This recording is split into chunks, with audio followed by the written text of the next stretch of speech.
Hey guys, मैं हूं KKZ और आप देख रहे हैं हमारा चैनल KKZ ट्यूटोरियल पॉइंट। तो आज हम बात करेंगे जो HTML इमेजेस के जो और भी इसके प्रॉपर्टीज़ हैं या फिर और भी इसके जितने भी प्रॉपर्टीज़ हैं उनके बारे में हम आज बात करेंगे। तो आज हम बात करेंगे इमेजेस इन अनदर फोल्डर्स। ठीक है, यदि आपका जो इमेजेस है, ठीक है, जो आप अपने वेब पेजेस में काम करना चाहते हैं जो इमेजेस, ठीक है, यदि वो इमेजेस आपके सोर्स फोल्डर पे है या फिर रूट फोल्डर पे है जहाँ पर आप अपने वेब HTML कोड को सेव कर रहे हैं, मतलब आप HTML आपके वेब पेज को जहाँ सेव कर रहे हैं, यदि वहीं आपका इमेज है तो कोई प्रॉब्लम नहीं है। बट यदि आपका इमेज उसके अंदर उसी सोर्स फोल्डर के अंदर, यदि किसी और फोल्डर के अंदर है यदि आपका इमेज, तो आपको कैसे यूज़ करना है अपने वेब पेज में या फिर उसकी पाथ कैसे देनी है आपको कोड में, तो मैं वो आपको इस वीडियो में आपको बताऊंगा। तो सबसे पहले हम देख लेते हैं डेफिनेशंस के बारे में। If not specified the browser expect to find the images in the same folder as the web page. ठीक है, जो आपका वेब पेज जिस फोल्डर में है उसी फोल्डर में यदि आपका इमेजेस है तो आपको नॉर्मली कुछ नहीं करना है, आपको सीधा इमेज का नाम लिखना है और उसका एक्सटेंशन लिखना है। लेकिन यदि आपका फोल्डर, यदि आपका इमेजेस उसी रूट फोल्डर के अंदर, ठीक है, जहाँ वेब पेजेस है आपके उसी फोल्डर के अंदर एक और फोल्डर है, ठीक है, उसके अंदर यदि इमेजेस है तो आप उसको कैसे यूज़ करोगे।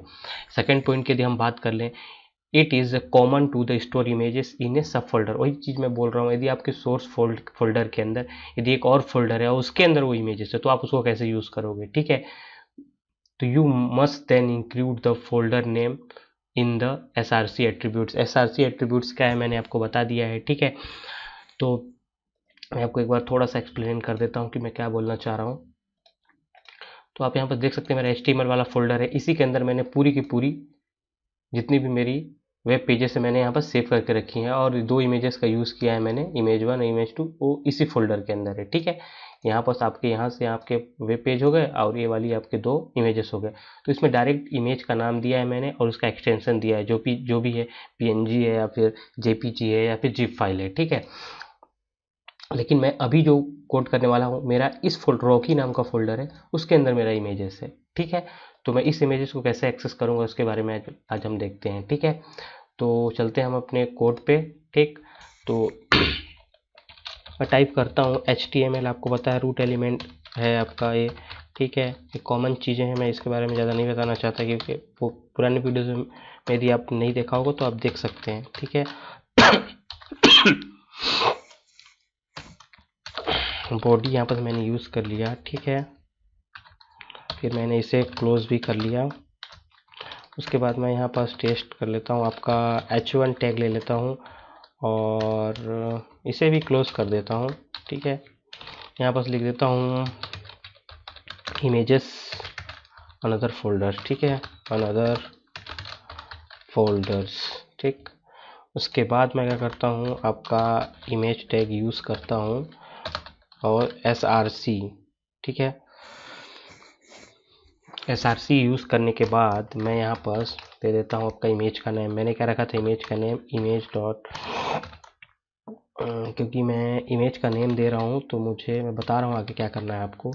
Image dot 007। ठीक है, और आपको एक्सटेंशन देनी है JPG। ठीक, JPG। ठीक है, उसके बाद यदि आप इसको अल्ट देते हैं तो कोई दिक्कत नहीं है, अल्ट दे दें आप और यहाँ पर आप दे दें आइकन। ठीक है, एक प्रकार का आइकन दे दें। उसके बाद आप यहाँ विड्थ सेट कर सकते हैं, इसकी विड्थ सेट कर दें आप 300 पिक्सल। ठीक है, मैंने बताया है कि जो जो विड्थ एट्रीब्यूट्स है वो बाय डिफ़ॉल्ट ही आपका जो पिक्सल में कन्वर्ट करता है आपकी इमेज को। ठीक है, तो मैंने इसकी विड्थ दे दी 300 और मैं इसकी हाइट देता हूँ 250 पिक्सल। ठीक है, मैं इसे क्लोज करता हूँ। अब देखता हूँ इसको सेव करके। ठीक है, अब आप देख सकते हैं 7 तक बन चुका है। तो मैं क्या करूँगा, इमेज डॉट, ठीक है, इमेज डॉट 7 डॉट HTML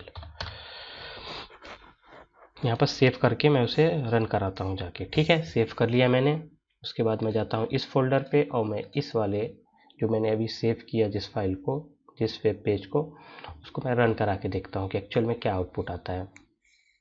तो यहाँ पर देख सकते हो आप कि ये वाला तो इमेज अनदर फोल्डर मैंने एक हेडिंग दिया हुआ है, और यहाँ पर देखो इमेज जो है उसे मिल नहीं रहा है ब्राउज़र को। ठीक है, तो मैंने बताया था एट्रीब्यूट्स यहाँ पर शो कर दिया, एट्रीब्यूट्स आइकन मैंने दिया है यहाँ पर।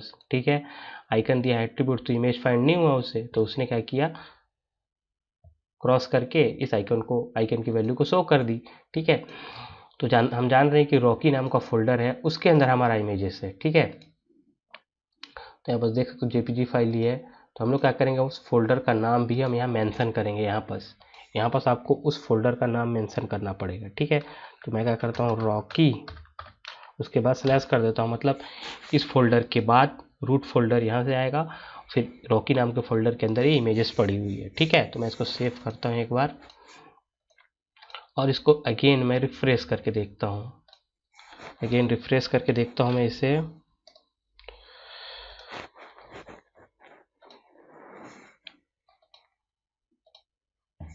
अगेन मैं इसको एक बार,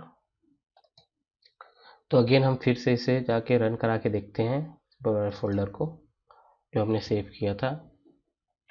तो आप यहाँ पर देख सकते हैं कि इमेज जो शो कर रहा है। ठीक है, तो आपको पता चल गया होगा कि यदि आपका जो रूट फोल्डर के अंदर यदि आपके पास सब फोल्डर है, यदि उस सब फोल्डर के अंदर यदि आपकी इमेजेस हैं, तो आपको फोल्डर का नाम देना पड़ेगा, फिर स्लैश देना पड़ेगा, फिर इमेज का नाम, फिर डॉट एक्सटेंशन देना पड़ेगा उसको। ठीक है, तो फिलहाल मुझे लगता है कि वीडियो आपको समझ में आ गया होगा। तो मिलते हैं अपने नेक्स्ट वीडियो में, तब तक के लिए गुड बाय।